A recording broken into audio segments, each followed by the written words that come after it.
A safe flight story? My truck is my livelihood.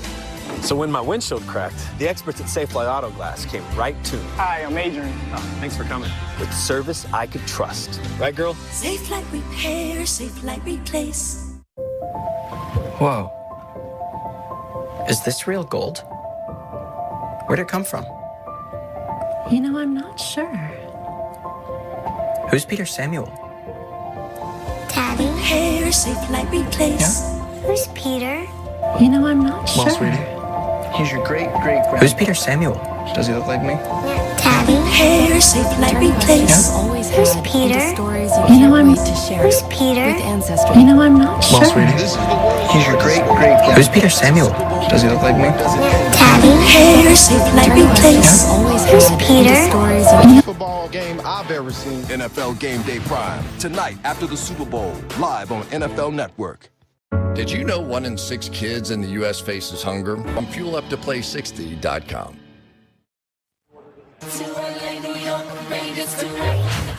Welcome back to the Super Bowl city of Miami. The Chiefs and the Niners will soon be making their way to the stadium. Time, however, for On Location, presented by Lowe's. Tom Pelissero is at the Chiefs Hotel. Tom? Rich, we focused a lot on Patrick Mahomes and that high-octane Chiefs offense, but defensive tackle Chris Jones told me this is the day the defense can prove we're no little brother. That unit has improved since midseason, especially against the run. Linebacker Anthony Hitchens told me we're a very confident group. If we play up to our capability on defense, we will win. Here's Stacey Dales with the 49ers. Tom, the Niners' first players bus expected to leave in about 20 minutes from now. And left tackle Joe Staley, he is the elder statesman of the group.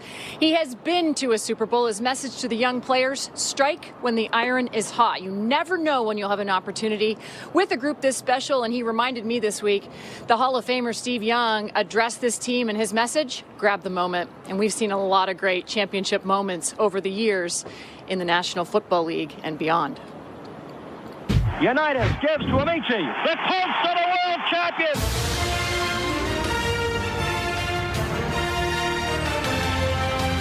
.65 horsepower crap.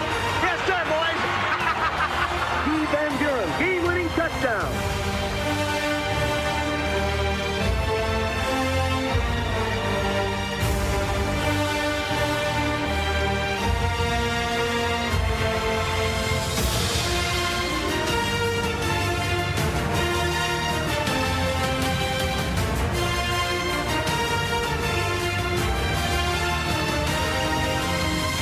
The clock stop.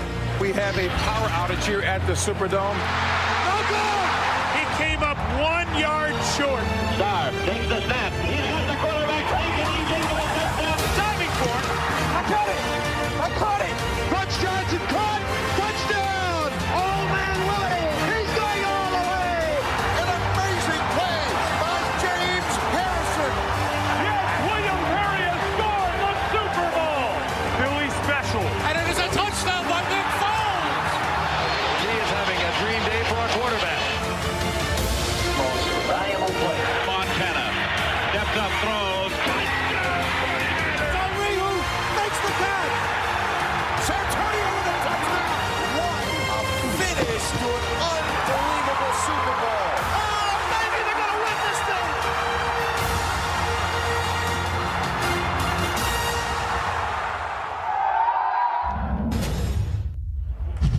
Some of the most memorable moments in Super Bowl history. A lot of them by first-time Super Bowl participants. That's how we bring it into Players Only, presented by Geico. And we're going to start right there, because when you look at these two teams, 97 of the 106 guys will be playing in their first Super Bowl. So let's talk about our first Super Bowl memories. Yeah, right. I mean, it's amazing. I go back 20 years. It's 20-year anniversary playing in my first Super Bowl. And it couldn't really have been written any better. It was the magical season where I became the starter for the first time and get all the way to the Super Bowl. And as you play it out in your front yard, I remember growing up, it was always watch the Super Bowl. Then I'd grab my brother, we'd run out in the front yard, and we relive the Super Bowl being the main characters. And, of course, I was always the quarterback, right? 2 minutes to go. It's playing down to the end, right? It's like 10, 9, 8. And then every once in a while, my brother would drop it, and I'd be like, okay, there was a flag. 10, 9, and we play it again because we always won the Super Bowl. But played it out like that in my front yard. 2 minutes to go in the game. Dick Vermeil standing on the sideline said that exact thing. Kurt, you've played this out a million times. Now go win the Super Bowl, and we were able to do just that. And that's so funny, Kurt, because we always set it up like that when you're playing in your front yard. And that's what I would like to talk to those 97 and tell them. That's what's amazing here. You've been thinking about this moment since you were 5, 6 years old and playing in your front yard. So no one can tell you how this moment is going to hit you. Just be prepared to receive whatever it is and get back to playing football. Because I remember hitting that field, and I thought I was prepared. I was scoffing at everybody that said, oh, experience matters. I said, no, it doesn't. It doesn't matter. It's a football game. Let's go play it. And when I got on that field, I said, oh, my God.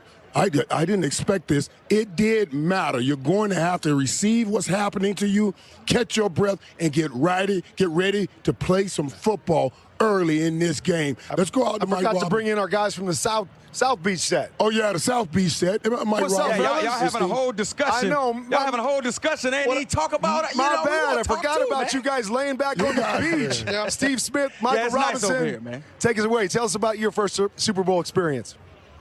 Well, listening to Kurt and Irv talk, one of the things that really started to jog my memory is when you really think about it, is not when you're young, 5 or 6, but like when you're 12 or 13. And one of the things that came in my mind was Roger Craig, right? High knees, and then Joe Morris for the Giants and all of that, all of those things. So for me, really playing in the first Super Bowl, heck, only Super Bowl, right? Is I really started to remember and think about the anxiety, the anticipation, trying to figure out, is this real? Is anyone gonna pinch me and wake up? And you know what?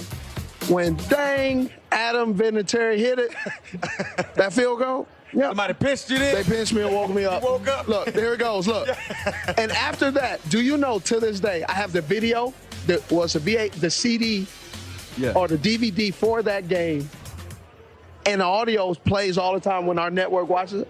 I've still have yet to watch that game in its entirety. I've not even watched the film on it. Wow, bro. Still to this day? Still to this day. I know for me, my Super Bowl with the Seattle Seahawks, we beat, the Denver Broncos, an offense that broke almost every offensive record that our NFL has ever had, right? And it's kind of like, this matchup this year. A running game, a tough defense going up against a high-flying offense. And I thought Pete Carroll did a great job of helping us deal with adversity, helping us be ready for this game. He told us to just embrace everything. Embrace the interviews, embrace the first kickoff, embrace the anxiety that you may have. And the fact that we embraced everything, the fact that, we wrote out our personal goals the night before, the goals that didn't have anything to do with anybody else, but that were always in our control. Like, some of my goals were to make sure I lined up right, to make sure that that's a key component. That's how you get started, right? You know what I mean? Make sure you lined up right, make sure you have no pre-snap penalties. And I just thought Pete Carroll did a great job of preparing us on how to start this game, because, Steve, as you know,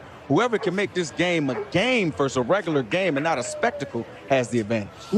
Appreciate you guys. And Steve, I feel you on the Adam Vinatieri thing. It wasn't my first Super Bowl, but I was in that same position a couple years later. That's right. I feel you on that pain. But we appreciate you guys. Hey, Kurt. Yeah.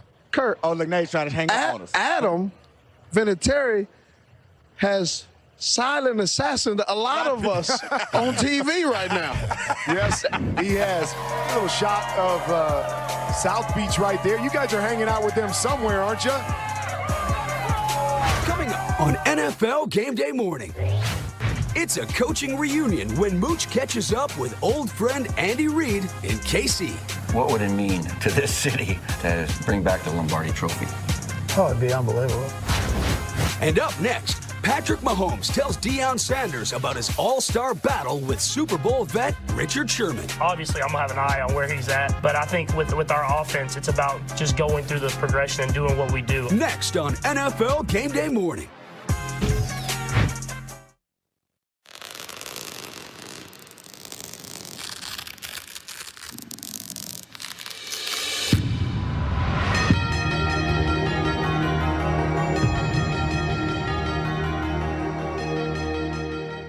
Did you know 1 in 6 kids in the U.S. faces hunger? That's why America's dairy farmers and the NFL have provided more than 3 billion additional breakfasts to kids in schools. Find out more by visiting fueluptoplay60.com. Stand up if you are a first-generation college student. Stand up if you're a mother. If you are actively deployed, a veteran, or you're in a military family, please stand.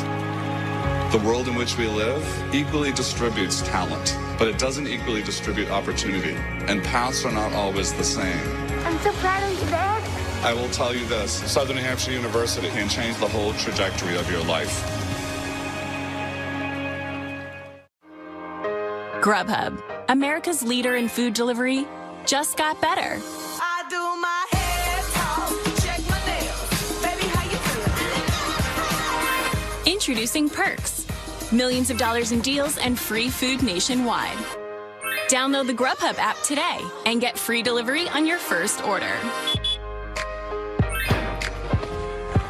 Hi again. That belongs to me. How you feeling?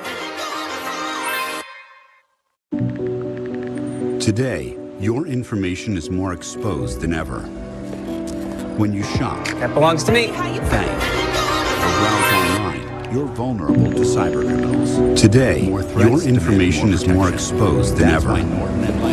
When you shop, that belongs to me. Bank, or browse online, you're vulnerable to cybercriminals. Today, your information is more exposed than ever. When you shop, that belongs to me. Bank,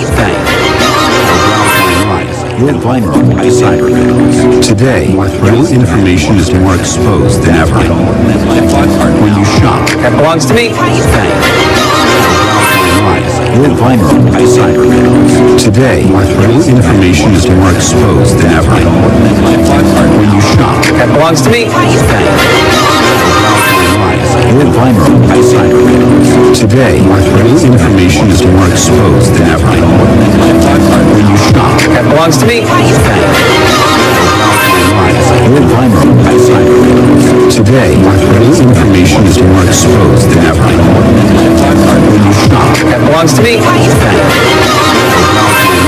You're vulnerable to cybercriminals. Today, your information is more exposed than ever. When you shop, that belongs to me. You're vulnerable to cybercriminals. Today, your information is more exposed than ever. When you shop, that belongs to me. You're vulnerable to cybercriminals. Today, your information is more exposed than ever. When you shop, that belongs to me. You're vulnerable to cybercriminals. Today, your information is more exposed than ever. When you shop, that belongs to me. You're vulnerable to cybercriminals. Today, your information is more exposed than ever.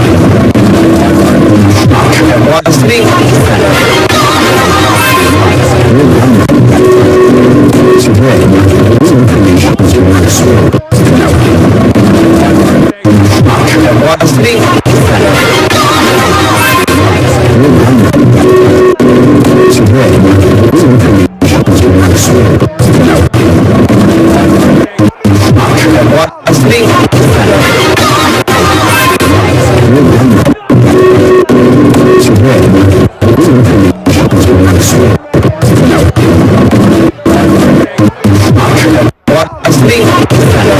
One of the his extraordinary success is his versatility, the all-around talent that helped him transition seamlessly from the baseball diamond, where his father professionally excelled, to the football field, where he now professionally excelled. And now excels. And now his dad, who's called him Showtime, has a big primetime appearance tonight. Before all that, for the Chiefs Super Bowl run, perhaps culminating with the hoisting of Lombardi, we sat him down with somebody who knows a little bit about being a two-sport star and being successful in that, and also about the primetime lights, our own Deion Sanders. There you go. What's up? What's up? Oh, my goodness. Finally. I finally get to meet the man. He can simply throw that ball farther than anybody. Just welcome again to the Magic Show. Man, just watching you practice, talking to everybody in the complex here, man. They love you. Not just the guy on the field, but the guy you are every day. And you're unflappable. Being down by 24 in the visual round, how was that mentally? It was different. I'll be honest with you. It was different than any situation I think I've really been in before, especially in the NFL. And so what I was preaching to everybody was, let's just take this one play at a time. One play at a time, do something special. Let's get it, man. I mean, that's what the guys did. The guys started making plays. We found ways to score. We got turnovers, defense, and with special teams. And all of a sudden, we were up by halftime. And it was crazy, but at the same time, we never lost faith that we were going to go out there and do what we needed to do. Left side throw, touchdown, Kansas City. Championship round, now you're down again. What's going on? Like, why are you right consistently down? I think it just happens that way sometimes. The best thing about this team, though, is we've won several different ways this year. And I think that adversity, the injuries that we've had, that we've came back from, the losses that we've suffered has kind of built us for these moments. You're talking about moments, the TD run, man. A remarkable acrobatic scramble. Do you know how impactful it was? I think I didn't realize it until after the game. Mahomes inside the 10, he dives for the end zone. Touchdown! I couldn't even celebrate. I was so tired from running. But at the same time, after the game and seeing how the momentum kind of swung, I didn't realize that moment and the magnitude of it. And the Chiefs are going to the Super Bowl. You seen the script already for the Super Bowl? I've seen a little bit of it, yeah. Say, like, when you first look at the script, do you say, well, I don't know about that one. Yeah, I like that. How do you internalize it? To me, it amazes me that with the game plan that we have, even going into the Super Bowl, we still are putting in new plays, still doing stuff that Coach Reid's scheming up and doing. And that just shows that he's never satisfied with what we've been doing. And he's still making them new plays every single week so that we can still have an advantage when we get in the game. Bang, bang, Niner gang. Have you ever shied away from a DB? Like, you know, because you got a guy named Richard Sherman over there that has history of making plays, especially in games of this nature. Richard Sherman ends this game.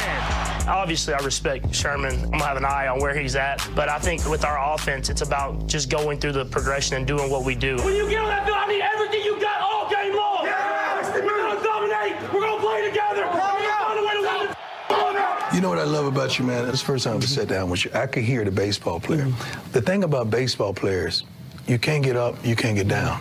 You fail 7 out of 10, you're still a superstar. You attribute that baseball thought process to your success as well? Yeah. Then when you're on the mound, you're pitching, you can walk 2 batters and then strike out the next 3, and then you're perfectly fine. You're going to the next inning. And I think how momentum in baseball can swing here and there every single inning has definitely prepared me for football and how you have to just take it one play at a time. Mahomes under pressure. Off his back foot.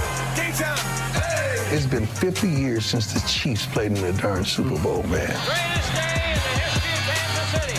What would it mean to bring a Super Bowl here? It'd mean a ton. I mean, just the organization in general, how much of an impact the Chiefs organization has put on the game of football with the AFL, and then coming in and making it the NFL, and then to be able to bring the Super Bowl trophy back here, it would be special to not only this team, but to this whole community.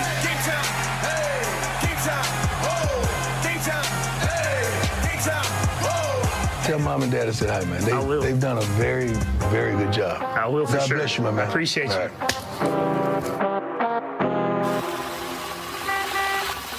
All right, that's how we bring it into Warner's Corner, presented by Taco Bell. Good job there by Prime Time to Showtime there, Coach. And let's talk a little bit about Showtime. Brett Favre was on earlier on that great piece with Andrea Kramer and said, if there's one guy that reminds him of him, it's Patrick Mahomes. But he says he doesn't throw any interceptions, though.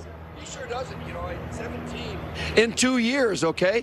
But 16 of them, Kurt, are with a 4-man rush or less and a lot of guys in coverage. And that's what's going to be the key, right, is how do you defend Showtime in this game? Superman Holmes, right? And you try to rush with 4. You try to get pressure on him with 4 and force him to throw when he doesn't want to throw it, right? He can make some plays, but here, you force him, you're chasing him, trying to force a throw, you get an interception. Once again, here in the pocket, just make him move and slide a little bit. His feet are off, his timing's off, interception. But what we also know is that he can get out of the pocket and make special plays too. So you give him time and you don't pressure him when he gets out of the pocket. Look out! You better stay in coverage. Let it go. Let's the big ball go. We remember this just a couple weeks ago. Here's another one from a couple weeks ago. You don't keep to contain, right? You give him time. He gets out of the pocket. His guys on the back end do a great job of working with him. And once again, falling to his right, making a big-time throw so that could hurt you and help you with a guy like Patrick Mahomes. But a team that did really well against him. Best team defense against Patrick Mahomes in 2 years was the Colts. Earlier in the year, held him to 13 points, 4 sacks in that game. Did a nice job rushing 4. Couple of keys for that. Now, if you're only going to rush 4, you better contain him, because you see him when he gets out over there, he can do damage. So contain him, keep him in the pocket. The other thing is a variety in coverage. When you have 7 guys in coverage, you can play 2 deep, 3 deep, 2-man under. You can play combination coverages and try to make them hesitate just a little bit like the Colts did. And that's exactly what San Francisco wants to do, right? They want to rush 4 as much as you get him for a sack. Another thing, now we're going to look at the 49ers. Same thing, right? Tight coverage in the red zone. You're going to play some robbers back there. You get him with 4, you can get pressure, all right? Here's another thing. Make it look like 4. Blitz. Bring a guy off the edge and try to move the pocket a little bit. Nice little dip underneath there. You bring Patrick Mahomes down. You take away the quick Niners throws. do that too. Yep, Niners got it too. Had success in the NFC Championship game. They're going to bring pressure. This time it's actually a zone dog. Take away the quick throws for Aaron Rodgers. Get after him and get him on the ground. Defending Patrick Mahomes is going to be a key in this game. San Francisco will definitely change it up, but it's really going to start with 4 rushers. All right, and you got San Francisco's buses leaving, and this defense, and we're leaving Warner's corner right now, too. The buses are on the move. Just under 5 hours until showtime goes prime time. Still to come.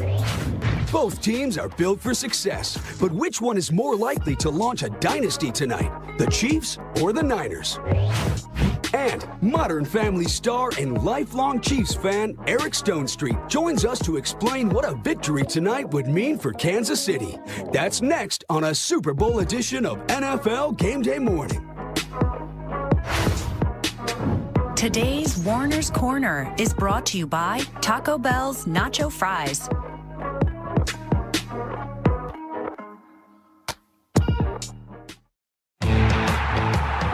Throughout the 100th season, the NFL invited teams, fans, and players to huddle for 100 by volunteering in their community. Just to be able to give back to kids like that in need is definitely huge for me. Every minute counts. Enter yours at NFL.com/huddle for 100. Together, we'll create a legacy that kicks off the next 100 years. I gave my 100 minutes. I gave my 100 minutes. I gave my 100 minutes. Now it's your turn.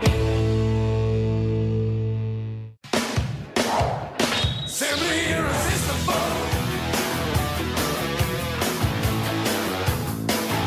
Simply irresistible.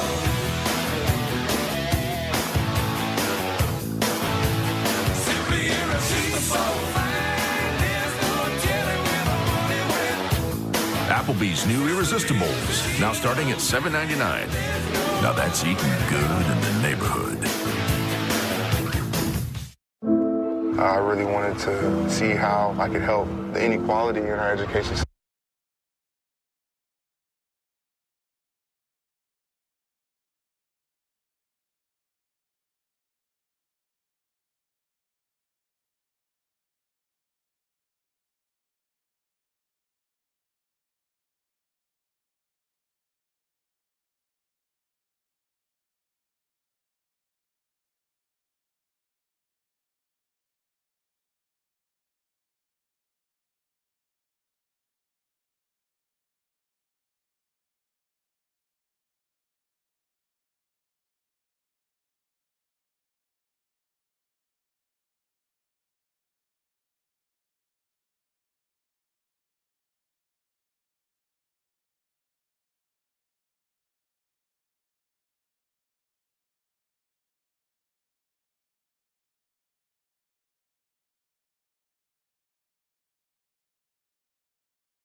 Channels. YouTube TV. Start streaming now.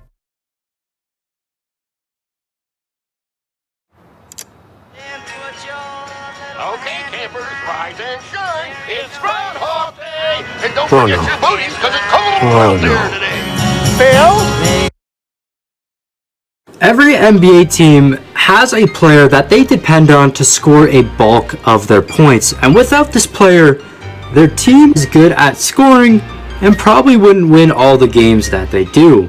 So in today's video, we're going to be finding out what would happen if we took every team's best scorer and we only allowed that player to score for their team. So for the 76ers, it's just Joel Embiid, and then I'll actually go through all of the rest of the teams to show you who the best scorer is, and only this player will be able to score throughout an NBA season. If you guys do go on to enjoy this video, this took a really long time to actually make this roster.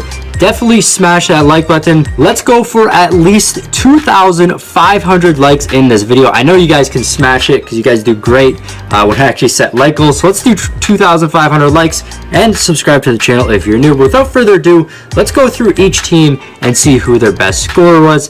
And how I actually managed to do this is any offensive stats, everybody except for the top scorer, theirs was reduced all the way down to a 25 overall, as you can see, and then shooting tendencies are all a 0. Doncic for the Mavericks, D'Angelo Russell for the Nets, Nikola Jokic for the Nuggets, Victor Oladipo for the Pacers, Anthony Davis for the Pelicans, Blake Griffin for the Pistons, Kawhi Leonard for the Raptors, James Harden for the Rockets, DeMar DeRozan for the Spurs, Devin Booker for the Suns, Paul George for the Thunder, Cat for the Timberwolves, Damian Lillard for the Trailblazers, Stephen Curry for the Warriors. Just kind of mix up between Curry and Durant for the Warriors, and then Bradley Beal for the Wizards. So only those players that I mentioned are going to be able to score in this season. The other players might put up a few points per game just because of when shot clock's running down, they accidentally throw up a shot and stuff like that. I don't think it is possible to make it only one player, but we'll actually find out during the season. As well, everybody else, they'll just be able to play defense. But let's just hop right into the season and find out what ends up happening. I want to simulate one game first to see if this actually goes as planned. And it looks like it did because the score is 77-70. If we check out the box score, so Kyrie scores 50. As you can see, the other players still get a few points, but it's primarily just Kyrie. For the 76ers, it's Joel Embiid.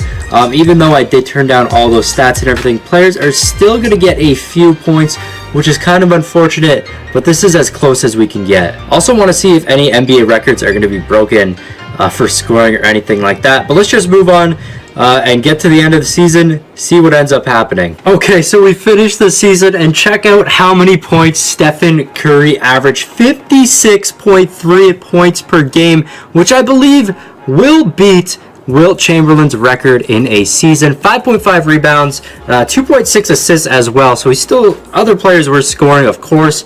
There's not much else we can do about that. Rookie of the year goes to Doncic, scored 39.4 points per game, which is pretty low for being the only scorer. Kyle O'Quinn got Sixth Man of the Year. He got 4.2 points per game because obviously he wasn't the main scorer. Giannis, 43.8 points per game. Buddy Hield had 40.9, and then Don't miss a moment. Live TV from 70 plus channels. YouTube TV. Start streaming now.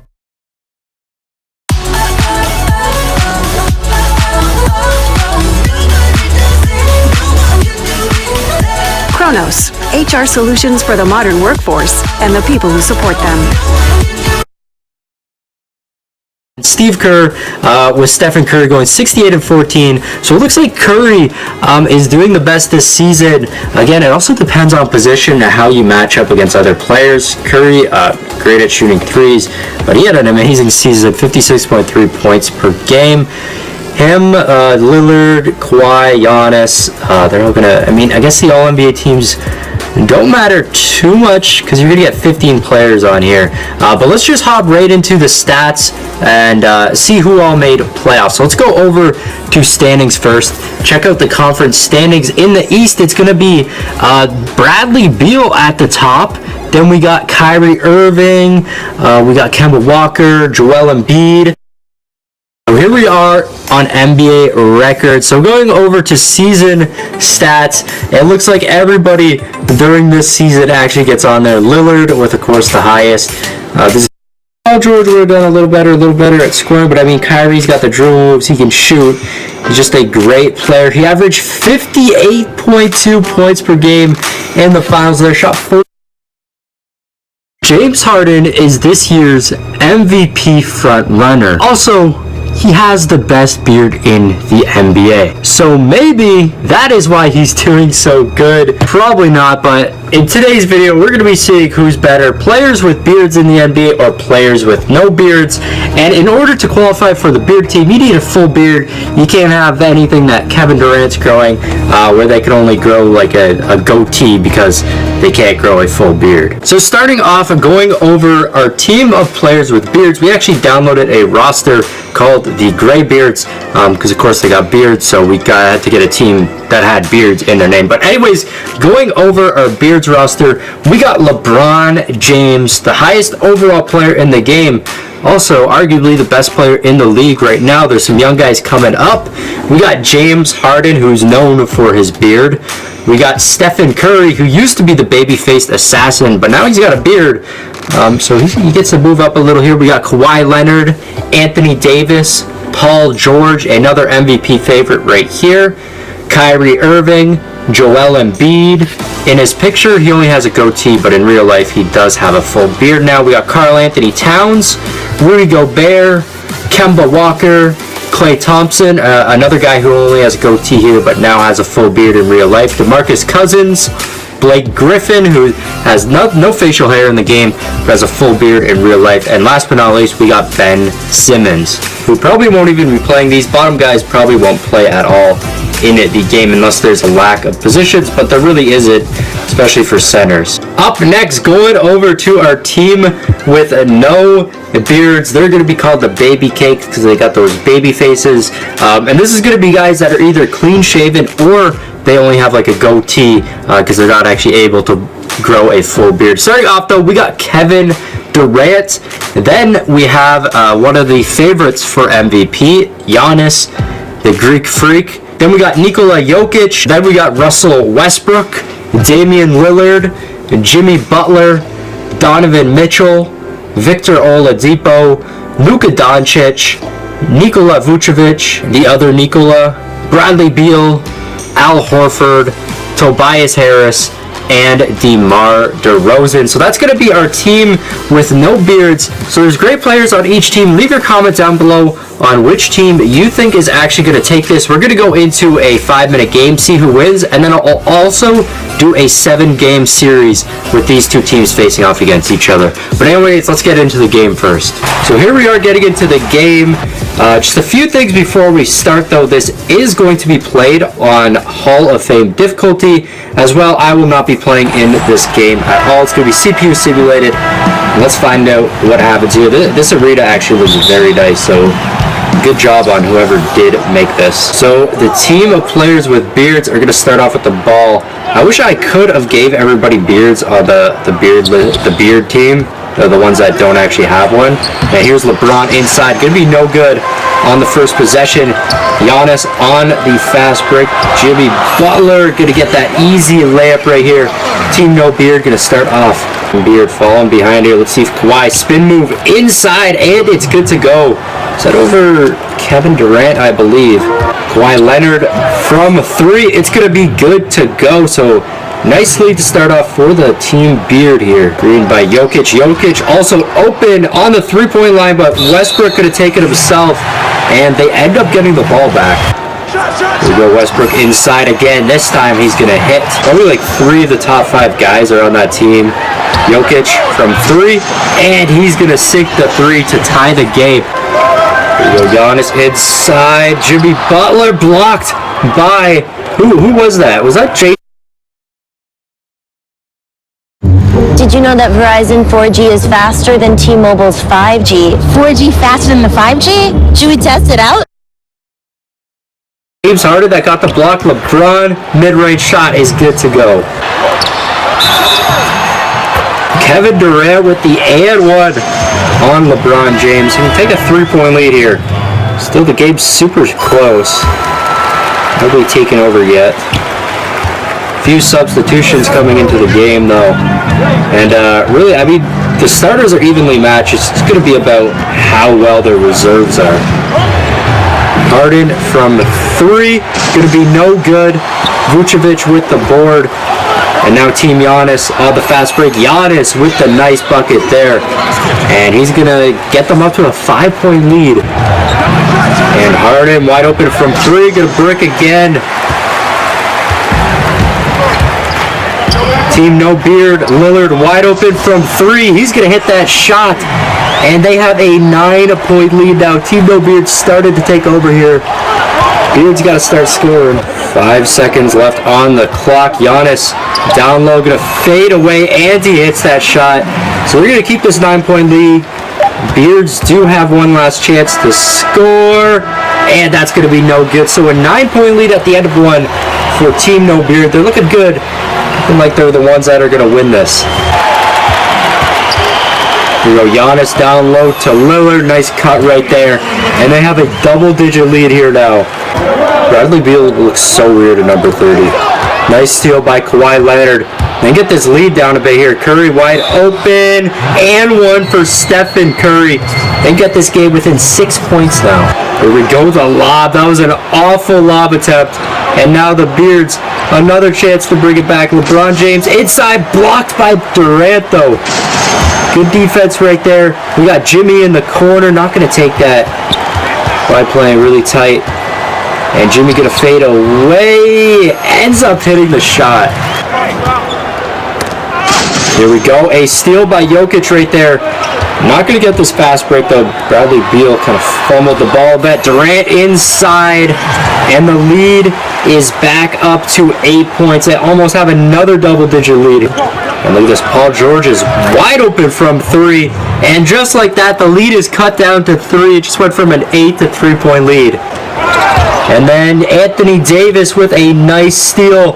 They can tie this game, or they get within 1 here at the end of the quarter. So they're just going to wait for the last shot here. Stephen Curry, the step back, the 3's no good though. That would have tied it all up. And look at this. Westbrook is kind of open, but Durant going to take it himself, and he's going to brick that. So at halftime, we got a 3-point lead for the beardless players. Harden from 3 to take the lead, and it's good to go. Team Beard, I believe this is like their first lead of the game. They're now up by 2 points. Nice steal right here by Victor Oladipo on the fast break. Going to get the easy dunk. And Team No Beard pulling away, but I mean, it's only a 3-point lead. And a nice steal there by Vucevic. He actually deflects that. And Lillard gets to pick it up. Giannis going to throw up a 3, and he hits the 3-pointer. You don't see that often. A 6-point lead again for Team No Beards. And an illegal screen by Kyrie now. Everything is going bad for Team Beard. No Beards are starting to take over. Giannis and 1 inside. 8-point lead. He can get up to 9 here. Let's see if he hits this. And he does. Team Beard have got to pull something out here. Harden, the 3-pointer, and it's good to go. Well, just like that, the lead is back down to 1 point. They almost had a double-digit lead and blew it. So final seconds here, Team No Beard. We get the ball. One last opportunity here. Giannis inside. Good D by Rudy Gobert. And at the end of 3, Team No Beard with a 1-point lead. So their lead's going down more and more every quarter. Team Beard did have a lead for a bit. Durant coming inside, blocked by Anthony Davis. Blocked again by Anthony Davis. 3rd time, he finally fouls. 2 blocks. If he had 3 in a row, that would have been ridiculous. The Beardless can get a little bit of a lead here. They're up by 3 right now. We haven't seen pretty much any leads, big leads in this quarter. A real close quarter. Donovan Mitchell with the ball inside, and that shot is no good. Team Beard with the ball now. They have a lot of great 3-point shooters. Harden, not a 3, but he does hit the shot, and he gets it right back down to 1 point. And then Lillard is wide open from 3. He's going to pop that. That's a clutch shot to get a 4-point lead now. Team No Beard with the advantage at the end here, but Harden has his takeover badge. His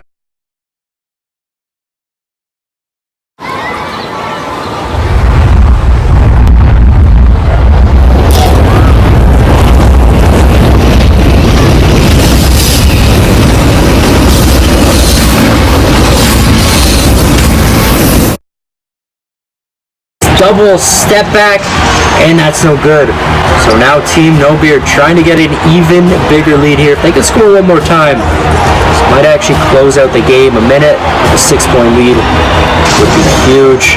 Lillard from 3, it's no good. Harden with the ball again, another step back. This time he hits it, and yet again a 1-point lead. Jimmy Butler puts it up, he's blocked by Kawhi, and now Team Beard with a chance to take a lead here. LeBron wide open from 3, it's no good though. That was their chance, and now they have to foul. So here we go, Lillard gonna be shooting free throws. First one, good to go, get that 2-point lead. And the second one is good as well. Team Beard needs a 3 to tie it, and they're going to need a 3 and a stop to win it. But it looks like Team No Beard is going to take this. All right, here we go. Look at this. Curry wide open for 3. Anthony Davis doesn't pass it in. He had a wide open 3. That was their chance right there. Curry gonna come inside, just a 2-pointer, it's no good anyways, and that is gonna secure the game. Team No Beard gonna win this one. Alright, so we're gonna check out the box score here. Giannis was player of the game. He had 21 points, 8 rebounds, and 6 assists, so a really good game considering these are only half of normal quarter lengths. Again, we are gonna go into that 7-game series right now to see who would win in 7 games. Lillard had the second most with 16. We can go down the list here. A few guys that did not play: Al Horford, Doncic, and DeMar DeRozan. Going over to the team with Beards, Paul George, their lead scorer, with only 12 points. But they had a lot of guys in those double-digit range. So pretty good game there. Clay, Boogie, and Kemba all not playing. Let's see who's going to win in this 7-game series. Okay, so we're hopping into our 7-game series between the two teams now. The Beards actually got 4-1 by Team Beards. So in our game when we played half quarters, Team No Beards end up winning, but when we do a 7-game simulation, Team with Beards end up getting the W. But that's going to be it for this video, guys. If you did enjoy it, don't forget to smash that like button and subscribe to the channel if you're new. This has been your boy Speakwell, and I'll see you next time. Peace. Never in the same space that we started at.